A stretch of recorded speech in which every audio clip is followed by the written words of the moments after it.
Bonjour très chers amis les balances et soyez le bienvenu sur ma chaîne Intuition des Sérines et j'espère que vous êtes bien. Allez, c'est parti. Il existe deux relations très différentes au travail dans une vie humaine. La première est une relation de nécessité, où l'on travaille parce qu'on doit travailler, parce que les contraintes matérielles ne laissent pas le choix. La deuxième est une relation de choix, où l'on s'engage dans une activité parce qu'on l'aime véritablement, parce qu'elle correspond à ce que l'on est, parce qu'on aurait choisi de la faire même si rien ne nous y obligeait. La grande majorité des personnes vivent dans la première relation, en rêvant parfois de la seconde sans savoir comment y accéder. Ce qui s'apprête à se manifester pour toi appartient précisément à ce passage de la première à la seconde, et c'est ce passage qui constitue la vraie libération que le titre évoque. Je veux clarifier dès le départ une chose importante. Le titre suggère que tu ne travailleras peu, être plus jamais, mais ce n'est pas exactement ce qui se prépare. Ce qui se prépare est plus subtil et plus précieux. Ce n'est pas la fin du travail, c'est la fin de l'obligation de travailler comme tu le faisais. C'est la possibilité, pour la première fois être de te poser cette question simple mais transformatrice. Si je n'avais plus à travailler par nécessité, qu'est-ce que je voudrais faire vraiment de mes journées? Cette question, qui paraît modeste, est en réalité l'une des plus puissantes qu'on puisse se poser, parce qu'elle révèle qui on est au-delà des contraintes qui nous ont façonnés. Avant d'entrer dans le détail de ce qui se prépare, je veux poser une distinction qui va éclairer toute la suite. Le travail comme nécessité épuise. Le travail comme choix nourrit. C'est pas la quantité d'efforts qui fait la différence. On peut travailler beaucoup tout en se sentant libre parce qu'on aime ce qu'on fait. On peut travailler peu tout en se sentant épuisé parce que le peu qu'on fait n'a pas de sens pour soi. La transformation qui s'apprête à se vivre pour toi concerne moins la quantité d'activité que sa qualité. Tu vas continuer à être actif, mais d'une manière complètement différente. Ou tu vas réduire significativement ton activité parce que tu n'auras plus besoin de la maintenir au même niveau pour des raisons matérielles. Quel que soit le scénario précis qui se déploie, la transformation est la même. Ta relation au travail va changer en profondeur. Je voudrais te parler du mécanisme par lequel cette transformation va se produire. Il y a plusieurs voies possibles et la voie qui s'applique à toi va se révéler progressivement. Cela peut être un changement matériel concret qui modifie tes besoins financiers. Cela peut être une opportunité qui te permet de basculer vers une activité qui te correspond vraiment. Cela peut être une compréhension intérieure qui te fait réaliser que ce que tu pensais être nécessaire ne l'était pas vraiment et qui libère ton choix. Cela peut être une combinaison de plusieurs de ces voies. Reste donc ouvert à toutes les formes possibles. Ce qui est certain, c'est que la transformation va se produire. La forme exacte qu'elle prendra se révélera dans les semaines à venir. Ici, sur Intuition des Sirènes, je veux te transmettre une compréhension qui peut t'aider à reconnaître ce qui se prépare. Les transformations de la relation au travail s'annoncent souvent par une sensation particulière qui apparaît dans les semaines qui précèdent. Cette sensation, c'est une fatigue nouvelle de ce que tu faisais avant, mêlée à un appel inexpliqué vers autre chose.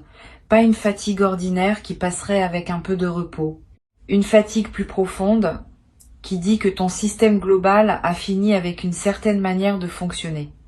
Si tu ressens cela ces derniers temps, ne t'inquiète pas. Ce n'est pas un symptôme à traiter. C'est un signal qui dit que le moment du changement approche. Tu vas être également ressentir, en parallèle de cette fatigue, des élans inexpliqués vers des activités que tu ne pratiquais pas auparavant. Une envie d'écrire qui surgit, une attraction pour un domaine que tu connaissais à peine, une curiosité pour des compétences que tu n'avais pas l'habitude de cultiver. Ces élans ne sont pas des caprices. Ils sont les premiers signaux d'une réorientation qui se prépare en profondeur. Suis-les sans les forcer. Ils te conduisent vers ce qui te correspondra dans la nouvelle phase qui s'ouvre. Je veux te parler de la qualité spécifique de la liberté qui s'apprête à se manifester. Cette liberté n'est pas l'absence d'engagement. Elle est au contraire la possibilité d'un engagement plus profond, parce que choisi. Beaucoup de personnes confondent la liberté avec la possibilité de ne rien faire. Ce n'est pas cela. La vraie liberté, c'est de pouvoir s'engager pleinement dans ce qu'on a vraiment choisi, sans plus avoir à s'engager dans ce qu'on n'a pas choisi. Cette nuance est essentielle. La transformation qui s'approche ne va pas te livrer à une vacance permanente. Elle va te permettre d'investir ton énergie dans ce qui correspond réellement à qui tu es et qui produira des résultats infiniment plus riches que les résultats produits sous contrainte. Tu vas ressentir dans la phase de transition une certaine désorientation. Pendant des années, ta vie était structurée par les obligations du travail. Tes journées étaient organisées autour de lui. Ton identité était partiellement définie par lui. Quand cette structure se modifie, il faut un certain temps pour reconfigurer. Cette désorientation passagère est normale. Ne la prends pas pour un signe que quelque chose ne va pas. Elle est simplement l'expression du fait que ton système intérieur recompose une nouvelle architecture autour de ta nouvelle situation. Donne-toi quelques semaines pour cette recomposition. Et accepte que pendant cette période, tu ne saches pas exactement ce que tu veux faire. La clarté viendra, mais elle a besoin d'un peu de temps pour s'installer. Sur Intuition des Sirènes, je tiens à préciser que la liberté financière qui peut accompagner cette transformation, si elle se manifeste, ne va pas résoudre toutes les questions existentielles. C'est une nuance importante. La sécurité matérielle libère du temps et de l'énergie pour aborder les questions plus profondes, mais ne les résout pas par elle-même. Les questions sur le sens de ta vie, sur ce que tu veux laisser derrière toi, sur ce qui te tient vraiment à cœur, vont continuer à se poser. Et c'est précisément la liberté nouvellement acquise qui te donnera l'espace pour les habiter pleinement. Sois prêt à ce travail intérieur qui va devenir plus accessible. Il est l'une des dimensions les plus précieuses de la nouvelle phase qui s'ouvre. Je voudrais te parler maintenant de quelque chose de subtil. La libération financière, quand elle survient, modifie souvent les relations sociales d'une personne. Certaines personnes autour de toi vont se réjouir avec toi. D'autres vont avoir des réactions plus complexes. Tu vas recevoir des sollicitations nouvelles, des demandes que tu n'avais pas auparavant, des changements dans la manière dont les autres te perçoivent. Cette transformation du paysage social mérite d'être anticipée pour pouvoir y répondre avec discernement. Tu n'es pas obligé de répondre à toutes les sollicitations. Tu n'es pas obligé de justifier tes choix. La liberté nouvelle inclut aussi celle de poser des limites claires sur la manière dont tu souhaites être traité. Tu vas avoir dans la nouvelle phase l'envie d'aider certaines personnes autour de toi avec ce dont tu disposes désormais. Cette envie est saine si elle vient d'un débordement naturel de générosité. Elle est moins saine si elle vient d'une obligation morale ou d'une culpabilité face à ta nouvelle situation.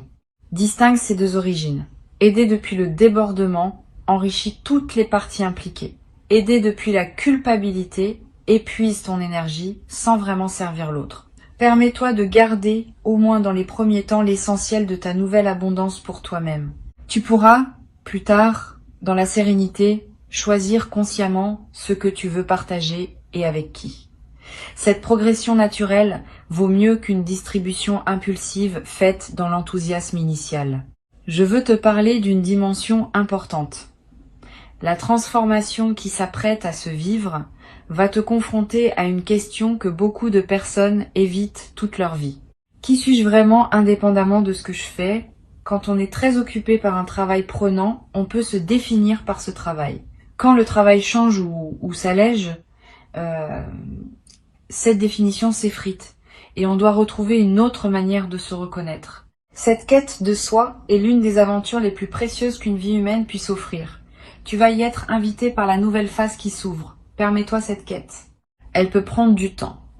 Elle peut comporter des moments d'incertitude. Mais elle débouche, quand on la mène avec sincérité, sur une connaissance de soi profondément libératrice. Tu vas être également découvrir, à travers cette transition, des passions que tu avais oubliées. Pendant les phases où le travail occupait l'essentiel de ton énergie, certaines parties de toi se sont mises en sommeil, des envies de créer, des goûts pour certaines activités. Des sensibilités à certains sujets, toutes ces dimensions endormies vont commencer à se réveiller maintenant que l'espace existe pour elles. Tu vas être te surprendre à te passionner pour quelque chose que tu avais aimé dans ta jeunesse mais que tu avais abandonné.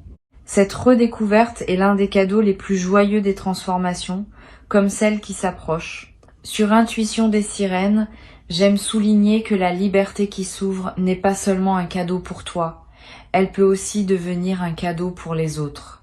Une personne qui a trouvé sa juste place dans sa vie devient une présence différente pour son entourage, plus disponible, plus attentive, plus capable de soutenir véritablement les personnes qui ont besoin de soutien.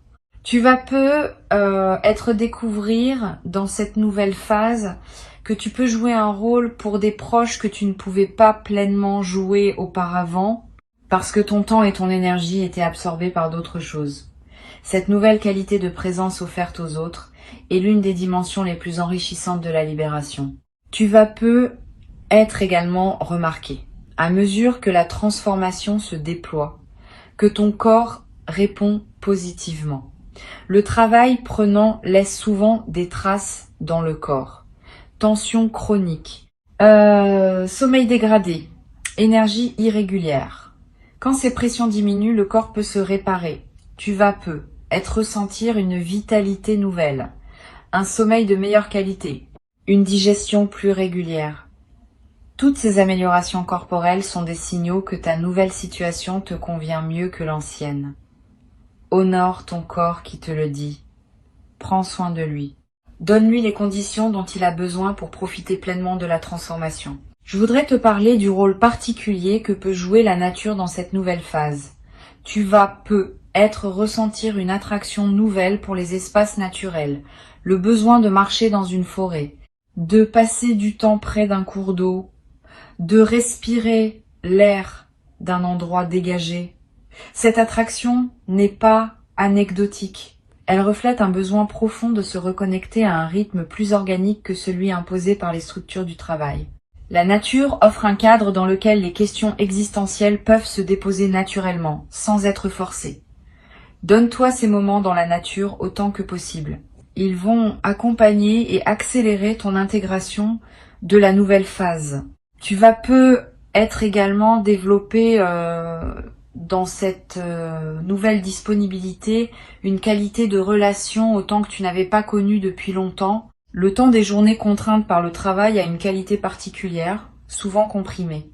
Le temps des journées libérées a une autre qualité, plus dilatée, plus ample. Tu vas redécouvrir le plaisir de ne pas avoir à se presser, de pouvoir prendre 1 heure pour faire quelque chose qui aurait pris 15 minutes auparavant, de savourer un repas sans regarder l'horloge, de parler avec quelqu'un sans calculer le temps disponible. Cette dilatation du temps vécu est l'un des cadeaux les plus discrets mais les plus précieux de la nouvelle situation. Une chose importante que je veux te transmettre, la transformation qui s'apprête à se vivre ne va pas faire disparaître toutes les questions de la vie. Tu auras toujours des décisions à prendre, des choix à faire, des relations à entretenir, des projets à mener. Mais tu vas pouvoir aborder tout cela depuis une base différente. Une base de sécurité plutôt que d'urgence. Une base de choix plutôt que de contrainte. Une base d'abondance plutôt que de manque. Cette différence de base change tout dans la qualité avec laquelle on aborde les défis ordinaires de la vie. Les mêmes situations, traitées depuis cette nouvelle base, deviennent infiniment plus simples à naviguer. Je veux te parler de la sagesse particulière qui peut se développer dans la nouvelle phase. Quand on n'est plus pris dans la course, on a le temps d'observer ce qui se passe en soi, d'observer ce qui se passe autour de soi, d'observer les dynamiques humaines avec un recul qui n'était pas accessible quand on était soi-même immergé dans une routine prenante. Cette qualité d'observation produit dans la durée une sagesse pratique précieuse. Tu vas développer cette sagesse à travers ce que tu vis et elle deviendra une ressource que tu pourras mettre au service de toi-même et des autres. Beaucoup de personnes que tu côtoies vont commencer à venir te voir pour parler de leurs propres questions parce qu'elles vont sentir cette qualité de présence et de discernement que tu auras développée. Sur cette chaîne, j'observe que les personnes qui vivent une libération de cette qualité développent souvent un nouveau rapport à ce qu'elles consomment. Pas seulement matériellement, aussi médiatiquement, socialement, intellectuellement. Tu vas peu être commencé à devenir plus sélectif dans ce que tu lis, ce que tu regardes, les conversations dans lesquelles tu t'engages. Cette sélectivité accrue n'est pas du repli. Elle est l'expression d'une nouvelle conscience de la valeur de ton attention. Quand on a moins de pression temporelle, on peut s'autoriser à choisir plus consciemment ce qui mérite cette attention. Et ces choix plus conscients enrichissent considérablement la qualité de tes journées. Tu vas peu être également découvrir dans cette nouvelle phase le plaisir d'apprendre des choses nouvelles. Beaucoup de personnes cessent d'apprendre activement après leurs études formelles parce que les exigences du travail absorbent leur énergie. Quand cette absorption diminue, l'envie d'apprendre peut renaître. Tu vas peu être te surprendre à étudier un domaine qui te fascine, à apprendre une langue qui t'attire, à explorer un art que tu admirais sans oser le pratiquer. Cette renaissance de la capacité d'apprentissage est l'un des cadeaux les plus stimulants de la libération. Elle te garde vivant intellectuellement et elle ouvre des perspectives qui peuvent enrichir durablement ta vie. Je voudrais te parler d'une dimension à laquelle on pense rarement. La nouvelle phase qui s'ouvre va peu te permettre de redéfinir ta relation à la réussite. Pendant les phases dominées par le travail contraint, on peut se mesurer à des critères de réussite imposés par les structures dans lesquelles on évolue. Quand ces structures s'éloignent, on peut commencer à se demander quelle est sa propre définition de la réussite.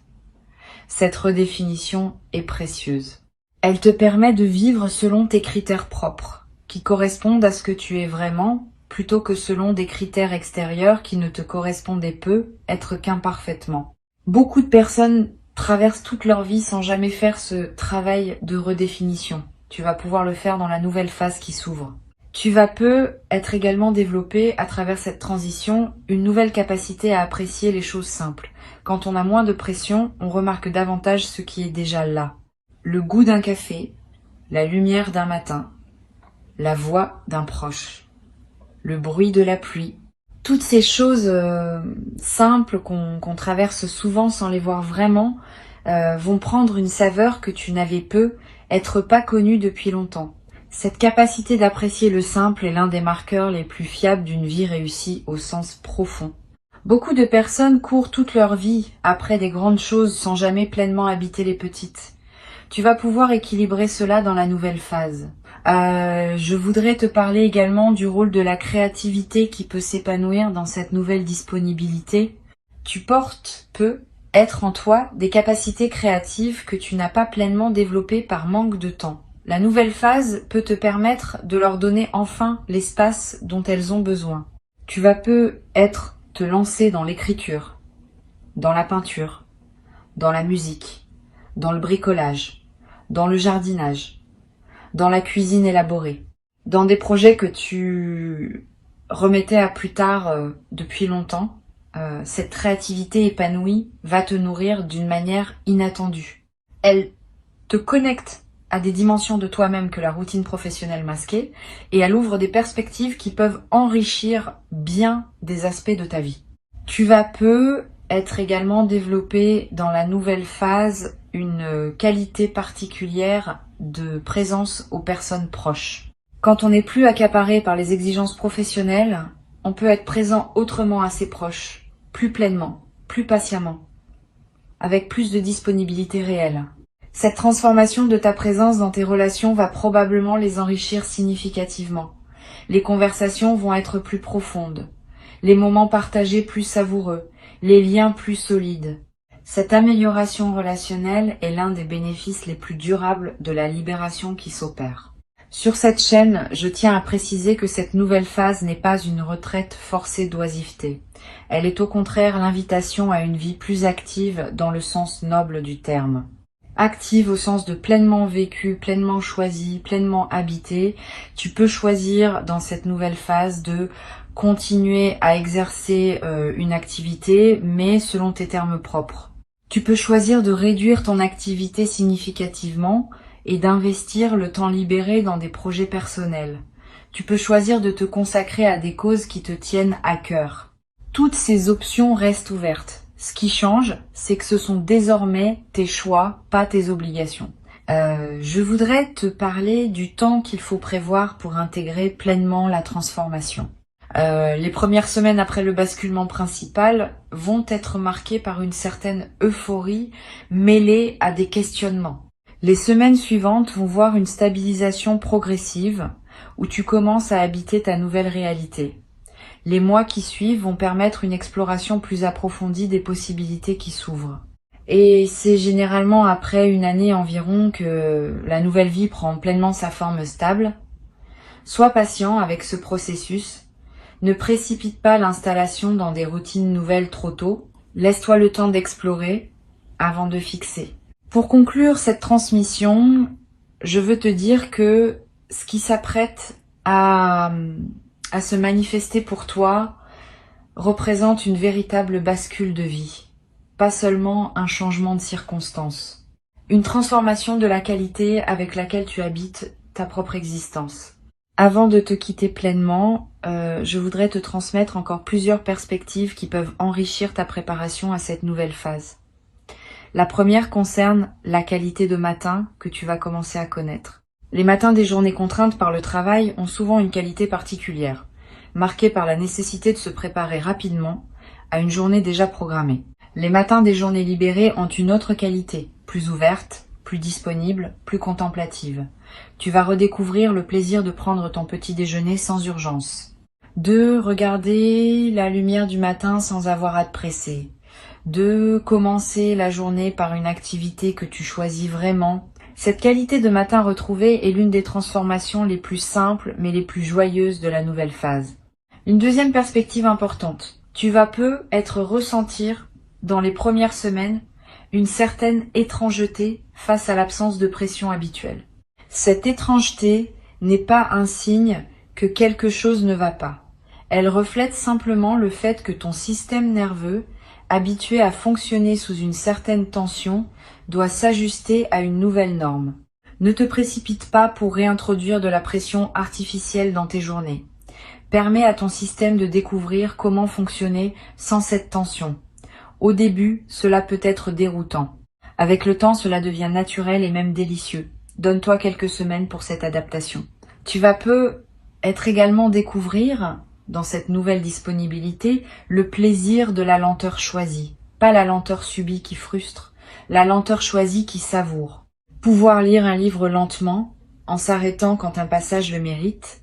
Pouvoir préparer un repas en prenant le temps. Pouvoir avoir une conversation sans regarder l'horloge. Toutes ces lenteurs choisies vont enrichir tes journées d'une manière que la rapidité contrainte ne pouvait pas permettre. Cette redécouverte du plaisir de la lenteur est l'un des cadeaux les plus subtils mais les plus profonds de la libération qui s'opère.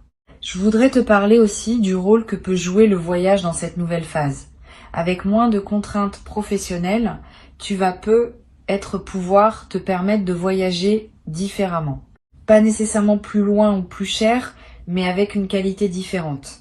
Pouvoir partir plus longtemps quand tu pars, pouvoir explorer un endroit sans calculer ton retour, pouvoir prolonger un séjour parce qu'il te plaît particulièrement. Ces nouvelles possibilités de voyage vont enrichir tes expériences. Et même si tu choisis de voyager peu, le simple fait de savoir que tu peux le faire si tu le veux est en soi libérateur. Tu vas être également remarqué une transformation dans la qualité de ta lecture, si tu lis. Quand on lit dans les interstices d'une vie chargée, on lit souvent superficiellement, en cherchant les informations utiles plus que la profondeur. Quand on lit dans une vie qui dispose de temps, on peut lire vraiment, s'attarder sur les passages qui résonnent, réfléchir aux idées rencontrées. Laisser un livre déposer ses effets pendant plusieurs jours avant de passer au suivant. Cette qualité de lecture approfondie est l'un des plaisirs intellectuels les plus nourrissants qui soient. Tu vas peut-être la redécouvrir dans la nouvelle phase et tu vas constater à quel point elle peut transformer ta pensée et ta sensibilité. Une dimension importante à laquelle tu peux être attentif concerne ton rapport à ton corps dans cette nouvelle phase. Avec plus de temps disponible, tu vas peut-être pouvoir prendre soin de ton corps autrement. bouger plus régulièrement, te nourrir avec plus d'attention, dormir selon tes besoins réels, pratiquer des activités physiques qui te font plaisir. Tous ces soins corporels qui demandaient des arbitrages difficiles dans une vie chargée deviennent accessibles. Et le bénéfice est considérable. Un corps mieux soigné fonctionne mieux, et ce meilleur fonctionnement enrichit tous les autres aspects de ta vie. Tu vas également être développé dans cette nouvelle phase une relation différente à la solitude. Avec moins d'obligations sociales contraintes par le travail, tu vas avoir plus de moments de solitude. Cette solitude peut être délicieuse quand elle est habitée pleinement. Tu vas découvrir le plaisir d'être avec toi-même, de penser librement, de ne rien avoir à faire pendant un moment, de simplement exister. Cette qualité de solitude habitée est l'une des dimensions les plus profondes que la nouvelle phase peut offrir. Beaucoup de personnes ne connaissent jamais vraiment cette solitude apaisée. Tu vas pouvoir la cultiver. Je voudrais te parler aussi du rôle que peut jouer la générosité dans la durée. Quand on se sent en sécurité matérielle, on peut être généreux d'une manière différente que quand on est en lutte. Cette générosité ne se mesure pas seulement en argent donné. Elle se manifeste dans le temps offert aux autres, dans l'attention donnée, dans l'écoute proposée, dans les coups de main qui demandent du temps que tu n'avais pas auparavant. Cette générosité élargie va te rapprocher de personnes qui apprécieront ta nouvelle disponibilité. Et elle va enrichir ta propre vie d'un sentiment de contribution qui dépasse la simple satisfaction personnelle. Tu vas être également ressentir l'envie, à un moment, de t'engager dans une cause qui te tient à cœur, une association, un projet collectif, un effort de transmission auprès de personnes plus jeunes. Cet engagement bénévole, fait depuis une position de liberté financière, peut devenir l'une des dimensions les plus satisfaisantes de la nouvelle phase. Tu donnes ce que tu as à offrir, sans avoir besoin de rétribution, ce qui change la qualité de ton engagement. Tu n'es pas dans une relation d'employé, tu es dans une relation de contributeur, et cette différence transforme tout dans la qualité de ce que tu peux offrir. Je voudrais ajouter une perspective sur le rôle que peut jouer la transmission dans la nouvelle phase.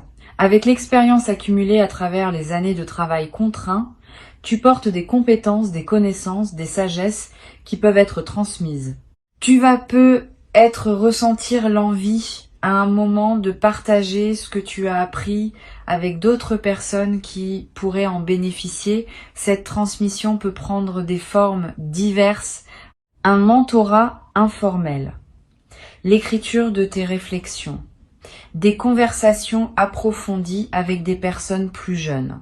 Toutes ces formes de transmission ajoutent du sens à ta vie quotidienne et elles assurent que ce que tu as appris ne se perd pas avec toi. Une dimension à laquelle je veux te rendre attentif concerne la qualité de ton sommeil dans la nouvelle phase. Avec moins de stress, ton sommeil va probablement s'améliorer. Tu vas faire des rêves plus présents, plus narratifs, plus chargés de sens. Ces rêves enrichis sont l'une des manifestations de la libération qui se traduit jusque dans tes nuits. Note les rêves marquants si tu peux. Ils contiennent souvent des indications subtiles sur la manière dont ta psyché s'épanouit dans cette nouvelle disponibilité. Et certains de ces rêves peuvent devenir des sources d'inspiration pour des projets ou des décisions que tu poseras dans tes journées. Tu vas être également développé dans cette nouvelle phase un nouveau rapport à ce qu'on appelle l'ennui. Beaucoup de personnes craignent l'ennui qui pourrait surgir quand les obligations diminuent. Cette crainte est compréhensible mais souvent infondée. L'ennui apprivoisé, qui consiste simplement à être avec soi-même sans agitation, peut devenir l'une des expériences les plus créatives qui soient. C'est dans ces moments d'apparente vacuité que les idées les plus intéressantes émergent souvent. C'est dans ces moments de tranquillité non remplie que les intuitions les plus précieuses arrivent. Apprends à apprivoiser ces moments. Ne te précipite pas pour les remplir d'activités. Habite-les. Et tu vas découvrir qu'ils contiennent une fertilité que la vie surchargée ne pouvait pas révéler. Une autre perspective importante. Tu vas avoir dans la nouvelle phase l'envie d'organiser ton espace de vie différemment. de le rendre plus à l'image de qui tu deviens, de réorganiser certaines pièces, de te débarrasser de choses qui correspondaient à ta vie d'avant, d'introduire des éléments nouveaux qui te ressemblent davantage. Suis cette envie de réorganisation. Ton environnement physique reflète et influence ton environnement intérieur. Quand l'intérieur change, l'extérieur veut s'ajuster. Et quand l'extérieur s'ajuste, il renforce à son tour le changement intérieur. Cette boucle créative entre ton espace de vie et ta nouvelle disposition peut devenir une source de joie continue dans les semaines et les mois qui viennent. Tu vas peu être également développé dans cette nouvelle phase une qualité d'humour plus légère. Quand on n'est plus pris dans la course quotidienne, on peut sourire de choses qu'on n'avait pas le temps de remarquer auparavant. Cette qualité d'humour léger, sans cynisme, est l'une des manifestations les plus douces des libérations véritables. Elle te rend plus agréable à côtoyer pour les autres et plus joyeux pour toi-même dans tes propres journées. Tu vas peu te surprendre à rire plus souvent, sans raison particulière, simplement parce que la vie te paraîtra parfois savoureusement étonnante dans ces détails que tu prends désormais le temps de remarquer. Cette transformation est précieuse et mérite d'être pleinement honorée. Tu as travaillé, à ta manière, pour en arriver là, les efforts que tu as fournis, les choix que tu as posés, les patiences que tu as cultivées, les difficultés que tu as traversées, ont tous contribué à rendre possible ce qui s'apprête à se vivre. Reçois donc avec dignité et joie ce qui se présente. Tu en es le destinataire légitime. Et cette nouvelle phase qui s'ouvre te permettra non seulement de profiter pleinement de ce que tu as construit, mais aussi de continuer à grandir vers une version encore plus juste de toi-même. Bienvenue dans cette nouvelle vie qui commence maintenant pour toi, dans toute la richesse de ses possibles, dans toute la liberté de ses choix, dans toute la beauté de ce qui s'ouvre quand l'horizon cesse d'être limité par les contraintes anciennes.